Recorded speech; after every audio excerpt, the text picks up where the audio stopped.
नमस्कार दोस्तों, स्वागत है आप सभी का एक और नए वीडियो में। दोस्तों, ध्यान लगाने के बारे में हमने काफी सारी कहानियां सुनी हैं, हमने काफी सारी बातें सुनी हैं, लेकिन उसके बाद भी हम ध्यान नहीं लगा पाते, हम किसी काम में मन नहीं लगा पाते।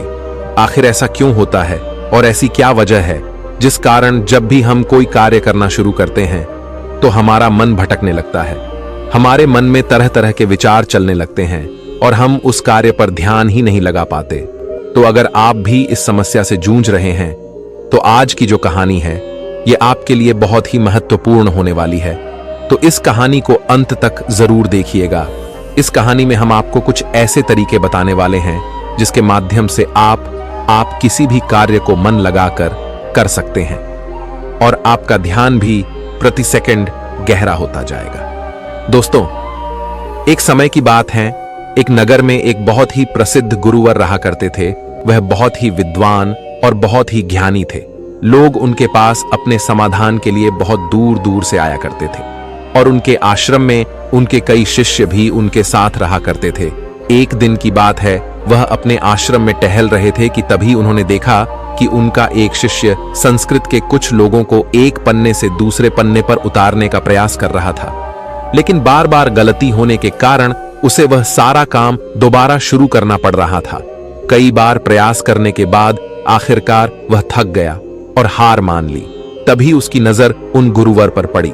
जब उस शिष्य ने उन गुरु को देखा तो उन्हें प्रणाम किया और अपनी समस्या बताते हुए वह उन गुरुवर से कहता है, हे गुरुवर, मैं करीब 2 घंटों से नए पन्ने पर उतारने की कोशिश कर रहा हूं, लेकिन बार बार न जाने क्यों मुझसे गलती हो जा रही है, न जाने क्यों बार बार मेरा मन भटक जा रहा है। मैं हर बार अपने मन को साधने की कोशिश कर रहा हूं, लेकिन बार बार मुझसे कोई ना कोई गलती हो ही जा रही है और इसी कारण मुझे बार बार यह काम एक नए सिरे से शुरू करना पड़ रहा है। आखिर ऐसा क्यों हो रहा है? इसका जवाब देते वह गुरुवर अपने उस शिष्य से कहते हैं, भंते, ऐसा केवल ध्यान की कमी के कारण होता है, क्योंकि एक साधारण इंसान अपने मस्तिष्क की 99% ऊर्जा को यूं ही व्यर्थ कर देता है। इसी कारण उसका मन किसी भी कार्य में नहीं लग पाता और यही वजह है कि उनसे बार बार गलतियां होती रहती हैं और वह चाहकर भी उन गलतियों को सुधार नहीं पाते और वहीं पर एक सधा हुआ मन इन कार्यों को बड़ी सरलता और सहजता से कर लेता है और इसके पीछे भी कई कारण हैं। तभी वह शिष्य उन गुरुवर से कहता है, कौन से कारण है गुरुवर? तभी वह गुरुवर अपने उस शिष्य से पहला कारण बताते हुए कहते हैं, भंते, आप लिखते वक्त जरूर किसी और घटना के बारे में सोच रहे हो। इस पर वह शिष्य हाँ में सर हिलाते हुए कहता है, जी गुरुवर, आपने बिल्कुल सही कहा। आज सभी शिष्यों की छुट्टी है और सभी अपने अपने कामों से बाहर गए हैं, लेकिन मुझे यह काम मिला है और मुझे इस काम को पूरा करना है। शायद यही कारण है कि मैं ठीक से मन नहीं लगा पा रहा। तभी वह युवा शिष्य उन गुरुवर से कहता है, हे गुरुवर, यदि हमारा मन कहीं ना लगे और हम किसी भी कार्य को सही ढंग से ना कर पाए तो ऐसी स्थिति में हम अपने ध्यान को कैसे बढ़ा सकते हैं? इसका जवाब देते हुए वह गुरुवर अपने उस युवा शिष्य से कहते हैं, भंते, मैं तुम्हें कुछ ऐसे तरीके बताने जा रहा हूं जिन्हें यदि तुम ध्यान में रखोगे तो तुम अवश्य ही अपनी ध्यान शक्ति को बढ़ा पाओगे और तुम किसी भी कार्य में गहराई से मन लगा पाओगे। आगे गुरुवर सबसे पहला तरीका बताते हुए कहते हैं, भंते, जब भी तुम्हारा मन किसी कार्य में ना लगे तो सबसे पहले सांसें लो और गहरी सांसें छोड़ो। ऐसा करीब 5 बार करो और अपने मन को काम और अन्य चीजों से हटाकर केवल सांस पर ले आओ।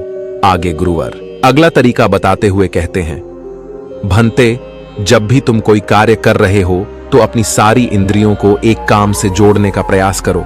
जैसे कि अब भी तुम लिखने का प्रयास कर रहे थे, तो लिखते वक्त जब तुम कलम अपने हाथों में पकड़ते हो तो उंगलियों के बीच में उस कलम का स्पर्श महसूस करो। अपनी आंखों से शब्दों को बनते हुए देखो और लिखते समय कलम और कागज के घर्षण से जो आवाज उत्पन्न हो रही है उस पर ध्यान केंद्रित करो। उसे ध्यान से सुनो या फिर तुम लिखते समय शब्दों का उच्चारण अपने मन के भीतर गूंजता हुआ महसूस करो। और अब अपनी नाक से उस स्याही की गंध को महसूस करो। इससे तुम्हारी सारी इंद्रियां एकजुट हो जाएंगी और एक ही काम से जुड़ जाएंगी। आगे वह गुरुवर कहते हैं, अपने काम के साथ एकजुट हो जाओ, उससे जुड़ जाओ और अपनी इंद्रियों को अपने काम के साथ जोड़ने के बाद तुम्हारा ध्यान अत्यधिक गहरा हो जाएगा। इसका अर्थ यह हुआ कि कि तुम काम के साथ एक हो चुके हो, यानी कि तुम काम में पूरी तरह से खो चुके हो। और जब तुम इस प्रकार कोई भी कार्य करोगे तो तुम्हें समय का पता भी नहीं चलेगा और तुम्हारे कार्य में कोई भी गलती भी नहीं होगी। लेकिन मेरी एक बात और याद रखना, यदि बीच बीच में तुम्हारा मन भटकने लगे, तुम्हारे मन में तरह तरह के विचार उठने लगे और तुम्हारा मन यहां वहां भागने लगे, तो डरना मत। तुम दोबारा से निश्चय करना और दोबारा से ध्यान लगाने का प्रयास करना। देखते ही देखते तुम इस अभ्यास में निपुण हो जाओगे और तुम्हारा ध्यान अत्यधिक गहरा होता चला जाएगा। उस शिष्य ने उन गुरुवर की सारी बातें ध्यानपूर्वक सुनी और उसके बाद उसने ऐसा ही किया। और देखते ही देखते वह अपने कार्य में इतना खो गया कि जहां जहां वह गलतियां कर रहा था वहां पर अब उससे कोई भी गलतियां नहीं हो रही थीं। और तो और उसने अपना सारा कार्य एक बार में ही पूरा कर लिया। और ऐसा इसलिए हो पाया क्योंकि हमारा सारा ध्यान हमारी इंद्रियों में बटा होता है और इसलिए हमें अपनी इंद्रियों को एक कार्य पर लगाना बहुत आवश्यक है। क्योंकि यदि हमारा ध्यान इन इंद्रियों में बटा रहेगा तो हमारा मन भटकता रहेगा। जहां जहां भी हमारी इंद्रियां भागी वहां वहां हमारा मन भी भागेगा। लेकिन वहीं पर यदि आपने अपनी सारी इंद्रियों को केवल एक ही कार्य पर लगा दिया तो आपका मन भटकना बंद हो जाएगा और इस समय आप बहुत ही अत्यधिक गहरे ध्यान में पहुंच जाएंगे। किंतु साधारण मन इसे ज्यादा देर तक साध नहीं सकता, लेकिन इस प्रकार बार बार और निरंतर अभ्यास करने से मन ध्यान को साधना सीख जाता है और आपका ध्यान अत्यधिक गहरा होने लगता है और आपको उस कार्य में रुचि भी आने लगती है। और जब भी आप उस कार्य में पूरी तरह से खो जाते हैं तो आपको समय का भी पता नहीं लगता और आपका कार्य भी अच्छी तरह से और सफलतापूर्वक हो जाता है। वह गुरुवर अपने शिष्य को यह सारी बातें बताकर ध्यान में लीन हो गए। लेकिन तभी वहां पर एक युवक आया और उस युवक ने उन गुरुवर को प्रणाम किया। तभी उन गुरुवर ने अपनी आंखें खोली और इस पर वह युवक कहता है, हे गुरुवर, मैं आपके पास बहुत दूर से आया हूं। मैंने आपके बारे में तरह तरह की बातें सुनी है। मैंने सुना है कि आप सभी की समस्याओं का समाधान करते हैं। मेरी भी एक समस्या है, कृपया करके मेरा मार्गदर्शन करें। इस पर वह गुरुवर उस युवक से कहते हैं, बोलो आखिर तुम्हारी क्या समस्या है। वह युवक अपनी समस्या बताते हुए उन गुरु से कहता है, हे गुरुवर, मैं बहुत लंबे समय से तैयारी कर रहा हूं। मैंने कई तरह के सरकारी परीक्षाएं भी दी हैं, लेकिन मैं किसी में भी उत्तीर्ण नहीं हो पाया। मुझे यह पता ही नहीं चल पा रहा कि आखिर मुझसे गलती कहां हो रही है, आखिर मुझ में क्या कमी है। उस युवक का यह प्रश्न सुनकर वह गुरुवर मुस्कुराने लगे और उस युवक से कहते हैं, भंते, क्या तुम सच में अपनी परीक्षा में सफल होना चाहते हो? इसका जवाब देते हुए वह युवक कहता है, हां गुरुवर, मैं अपनी परीक्षा में सफल होना चाहता हूं, इसीलिए तो मैं आपके पास आया हूं। कृपया करके मेरा मार्गदर्शन करें। तभी वह गुरुवर अपने स्थान से उठे और उस युवक का हाथ पकड़कर के एक कुएं पर ले गए। कुएं के पास पहुंचकर उन गुरुवर ने उस युवक के हाथ में एक घड़ा थमा दिया और उस युवक से कहा, इस घड़े में पानी भरकर वापस आश्रम में ले आओ। इतना कहकर वह गुरुवर वापस आश्रम लौट गए। लेकिन वह युवक वहीं खड़ा खड़ा यह सोच रहा था, भला इस घड़े में पानी भरने से मुझे मेरे प्रश्न का उत्तर कैसे मिलेगा? आखिर मुझे यह कैसे पता चलेगा कि मैं परीक्षा में कैसे पास हो सकता हूं? लेकिन उस युवक के पास और कोई विकल्प भी नहीं था, इसलिए जैसा कि उसे उन गुरुवर ने कहा था, कुएं से पानी खींचा और मटके में पानी भर लिया। लेकिन यह क्या, मटके में तो कई सारे बारीक छेद हैं जिनसे पानी धीरे धीरे रिस रहा है। वह युवक मन ही मन यह सोचने लगा, इस घड़े में तो छेद है, मैं इसे आश्रम में कैसे ले जाऊंगा?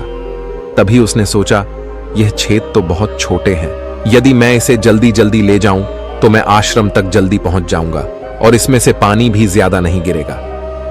यह सोचकर उस युवक ने वह घड़ा उठाया और दौड़ता हुआ वह जल्दी जल्दी उन गुरुवर के पास पहुंचा। लेकिन जब तक वह वहां आश्रम पहुंचता वह पूरी तरह से भीग चुका था और मटके में पानी केवल नाम मात्र के लिए ही बचा था। इसे देखकर वह गुरुवर मुस्कुराने लगे और उस युवक से कहते हैं, मन का भटकाव बहुत बड़ी बीमारी है और तुम्हारे साथ भी यही हो रहा है। तुम्हारे मन में विभिन्न प्रकार के विचार हैं, अर्थात तुम एक समय में कई सारे विचार सोच रहे हो, जिस कारण लगातार तुम्हारी मानसिक ऊर्जा व्यर्थ हो रही है और इसीलिए मेहनत करते हुए भी तुम कोई परिणाम प्राप्त नहीं कर पा रहे हो, जैसा कि उस मटके में कई सारे बारीक छेद थे और तुमने सोचा कि तुम उसे लेकर जल्दी जल्द आश्रम पहुंच जाओगे, जो तुम्हारा लक्ष्य था। लेकिन तुमने देखा कि वह सारा पानी धीरे धीरे करके उस मटके से गिरता चला गया और अंत तक इस मटके में केवल नाम मात्र पानी ही बचा है। इसलिए अपने मन को भटकने से रोको, क्योंकि ध्यान के बिना कोई भी कार्य पूरा नहीं किया जा सकता है। इस पर कुछ लोग जरूर कहेंगे कि कुछ काम केवल शारीरिक शक्ति से ही होते हैं, लेकिन याद रखें कि शरीर भी मन के आदेश पर ही चलता है, इसलिए सारे कार्य मानसिक शक्ति से ही संभव हो पाते हैं। यदि कोई लकड़हारा लकड़ी काटते समय ध्यान ना रखे तो वह एक जगह पर कुल्हाड़ी नहीं चला सकता और हो सकता है कि वह खुद को चोट भी पहुंचा ले। इसलिए जानकारी और हर कार्य का मूल तत्व है ध्यान। और यदि तुम अपने जीवन में कुछ बड़ा हासिल करना चाहते हो, इस परीक्षा में सफल होना चाहते हो, तो तुम्हें एक जगह तो ध्यान लगाना सीखना ही होगा, क्योंकि तुम जैसी आदत डालोगे वैसा ही तुम्हारा मन बनता चला जाएगा। इसलिए जब भी तुम छोटे से छोटा कार्य भी करो तो उसे पूरा मन लगाकर करो। ऐसा करने से हमारे मन का स्वभाव बदलने लगता है और हम किसी भी कार्य में मन लगाने लगते हैं। और यदि एक बार तुमने इसमें निपुणता हासिल कर ली तो तुम्हें सफलता अवश्य मिलेगी। तभी वह युवक उन गुरुवर से कहता है, किंतु गुरुवर, जब भी मैं पढ़ने बैठता हूं तो मन में तरह तरह के विचार आने लगते हैं और मैं मन के उन विचारों में हटा चला जाता हूं। मैं चाहकर भी अपने मन को रोक नहीं पाता। ऐसी स्थिति में मैं मन के उन विचारों को कैसे छोड़ सकता हूं? इस पर वह गुरुवर मुस्कुराते हुए उस युवक के हाथों में गिलास थमा है और उस गिलास में लबालब पानी भर देते हैं और उस युवक से कहते हैं, यह गिलास जो तुम्हारे हाथ में है, इस गिलास में से एक भी बूंद पानी नीचे नहीं गिरना चाहिए, इसे पकड़ कर रखो। इस पर वह युवक कहता है, लेकिन कब तक? इसके जवाब में वह गुरुवर उस युवक से कहते हैं, जब तक यह गिलास मैं तुम्हें नीचे रखने के लिए ना कहूं। उस युवक ने उन गुरुवर की बात मान ली और तत्परता के साथ गिलास लेकर वह खड़ा हो गया। आखिर में उसे भी तो अपनी योग्यता उन गुरुवर को साबित करनी थी। शुरू में सब कुछ ठीक चल रहा था, लेकिन कुछ ही देर बाद उसके मन में तरह तरह के विचार उठने लगे और यह सोचने लगा, आखिर यह सब करने से भला क्या होगा? मैं चाहे कितनी भी कोशिश कर लूं, लेकिन मेरा मन मेरे बस में नहीं आने वाला। मैं उस पर नियंत्रण नहीं साध सकता। मैं कभी नहीं बदल पाऊंगा। यह सोचकर वह लड़का मन ही मन असहज होने लगा।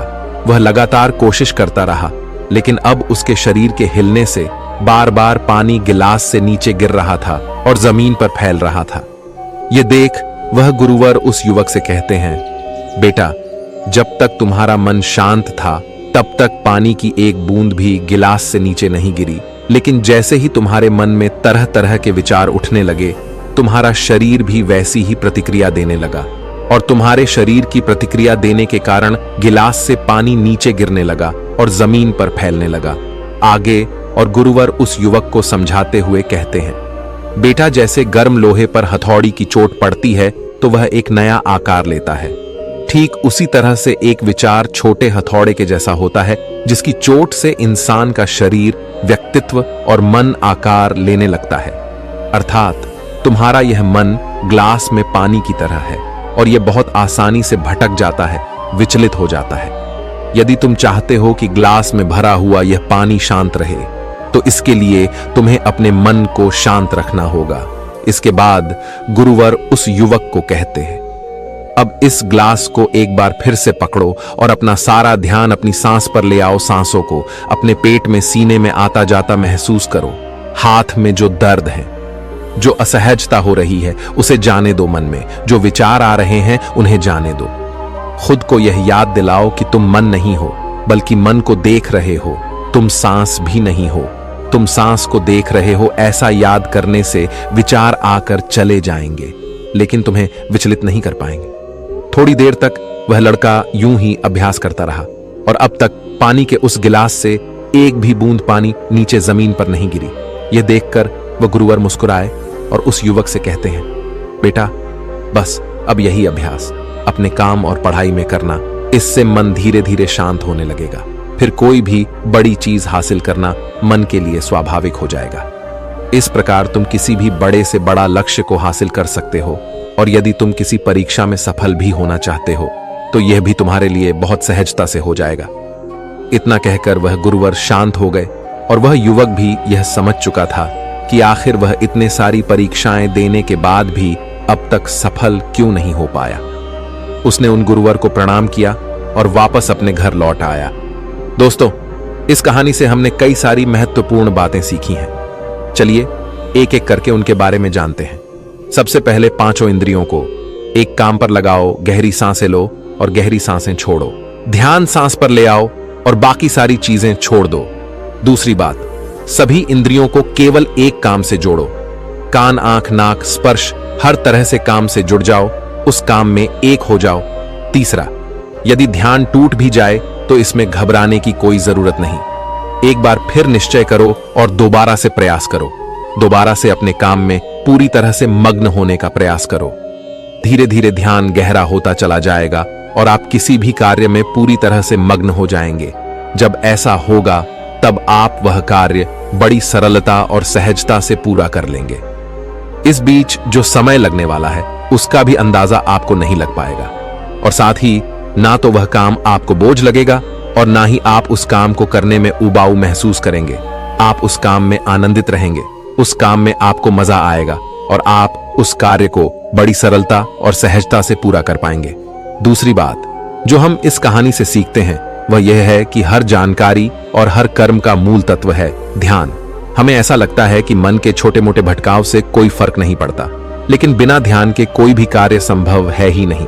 आपने कभी ना कभी तो यह महसूस किया ही होगा कि जब आप कोई पढ़ाई कर रहे हैं या कोई जरूरी काम कर रहे हैं, उसी दौरान आपके फोन में कोई नोटिफिकेशन आ जाता है, आपका मन तुरंत ही यह कहता है कि चलो एक बार वह नोटिफिकेशन देख लेते हैं, आखिर उसमें ऐसा क्या है। और जैसे ही आप वह नोटिफिकेशन देखने जाते हैं, आपका पूरा ध्यान उस स्मार्टफोन में लग जाता है और आपका अधिकांश समय उसी में बीत जाता है। लेकिन जब आपको यह एहसास होता है तब तक बहुत देर हो चुकी होती है। तीसरी बात, स्वीकार करो और जाने दो। जैसे गर्म लोहे पर हथौड़े की चोट से वह आकार लेता है, ठीक उसी प्रकार से मन के विचार भी एक हथौड़े की भांति है और उनकी चोट से इंसान का शरीर, व्यक्तित्व और मन आकार लेता है। आपने यह भी जरूर देखा होगा कि जब हमारे मन में सकारात्मक विचार होते हैं तो हम बहुत ही पॉजिटिव, अच्छा और हल्का महसूस करते हैं। वहीं जब हमारे मन में नकारात्मक विचार होते हैं तो हम बहुत ही भारी, परेशान और चिंतित महसूस करते हैं। साथ ही हमारा शरीर भी बहुत थका थका महसूस होता है। इसलिए छोटे से छोटे विचारों पर हमें ध्यान देना आवश्यक है। इसीलिए हमें जागरूक रहना आवश्यक है और इसीलिए अनचाहे विचारों को अपने मन में न आने देना, उन्हें जाने दो, बल्कि अपने सांसों पर ध्यान रखो। खुद को यह याद दिलाओ कि मैं मन नहीं हूं, मैं तो मन को देख रहा हूं। मैं सांस नहीं हूं, मैं तो सांसों को देख रहा हूं। जो भी विचार आए उसे स्वीकार करो और जाने दो। ऐसा करने से मन अनचाहे विचारों से मुक्त हो जाएगा और आप एक पानी में पत्ते की तरह पानी के ऊपर तैरने लगेंगे, जिससे आप आनंदित और खुश महसूस कर पाएंगे। आपका शरीर हमेशा तंदुरुस्त और स्फूर्ति महसूस कर पाएगा और ना ही आपका मस्तिष्क किसी भी प्रकार के तनाव और चिंता में डूब पाएगा। इस प्रकार आप सही निर्णय भी ले पाएंगे और आपका ध्यान भी गहरा होता चला जाएगा। देखते ही देखते आप हर काम में मन भी लगा पाएंगे और आप हर किसी कार्य में सफलता हासिल कर पाएंगे। जैसा भी आप चाहेंगे आप वैसा कर पाएंगे। दोस्तों, आपने आज के इस वीडियो से क्या सीखा वह मुझे आप कमेंट में बता सकते हैं।